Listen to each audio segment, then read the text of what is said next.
அதே மாதிரி ஆண்களுக்கு திருமண தடைன்ற ஒரு விஷயம் ஆமா, திரும்புற பக்கம்லாம் பெண் கிடைக்கல எனக்கு ஆமா, திருமணம் ஆகல அப்படிங்கிற ஒரு வருத்தம் ஆமா. இருக்கு. ஆனா அதற்கு இந்த பக்கம் வந்து ம், பெண்கள் வந்து எனக்கு திருமணம் வேணாம், ம், நான் இந்த லைஃப்லயே நல்லா இருக்கேன் ம். அப்படிங்கிற ஒரு விஷயங்களும் இருக்குல்ல ஆமா. சார். இதற்கு காரணம் மனம்.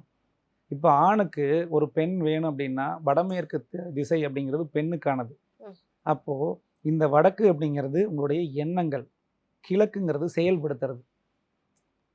இப்போ வடமேற்குல ஏதாவது ஒரு தவறு இருக்குது, வடக்கு பக்கம் தவறா இருக்குது அப்படின்னா, ஆணுக்கு பெண் கிடைக்காது. ம், ம், கிழக்கு பக்கம் அடைபட்டு இருக்குது ஒரு வீடு, கிழக்கு பக்கம் பொதுச்சுவரா இருக்குன்னா, அந்த வீட்ல பெண் குழந்தைகள் இருந்தாங்கன்னா, திருமணத்தில அவங்களுக்கு நாட்டம் இருக்காது. திருமணத்தில விருப்பம் இருக்காது. ம், ம், ம்.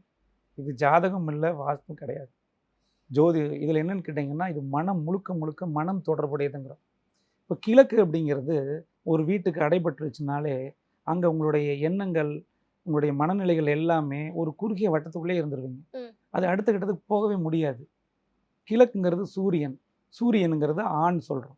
அப்போ கிழக்கு அடைப்பட்ட வீடுகள்ல ஒரு ஆண், ஒரு மருமகன் அப்படிங்கிறவங்க வீட்டுக்குள்ள வரமாட்டார். வடக்குங்கிறது பெண்ணுக்கானது. வடக்கு அடைபட்டுச்சுன்னா ஒரு பெண்மணி, ஒரு மருமகள் அப்படிங்கிறவங்க நம்ம வீட்டுக்கு வரமாட்டாங்க. அதனால தான் வடக்கும் கிழக்குல ஜன்னல் வச்சுக்குங்க. வடக்கும் கிழக்குல அடைப்பு இல்லாத பார்த்துக்குங்க. வடக்கு கிழக்குல பாரம் இல்லாத பார்த்துக்குங்க. ஏன்னா மனசு தானே. ம், ம். வடக்குல ஒரு படிக்கட்டோ, கிழக்குல ஒரு படிக்கட்டு தவறானது குடுத்துட்டீங்கன்னா, அந்த மனம் வேலை செய்யாது. திருமணம்னு தான் சொல்றோம். மனசு ஒற்றுமை தான் திருமணமே. அப்ப அந்த மனம் சரியில்லைன்னா திருமணம் நடக்காது. அப்போ இதுக்கு எல்லாமே காரணம் அப்படிங்கிறது, இந்த மனச சரி பண்ணணும்னா வீட்ட சரி பண்ணணும். மந்திரத்தால மாங்கா காய்க்காது. மந்திரத்தால நம்ம மனச சரி பண்ண முடியாது. ம். அதனால இந்த வாஸ்துங்கிறது 100% உண்மைங்கிறது மீண்டும் மீண்டும் இதில தான் நான் பதிவிட்டுக்கிட்டே இருக்கேன்.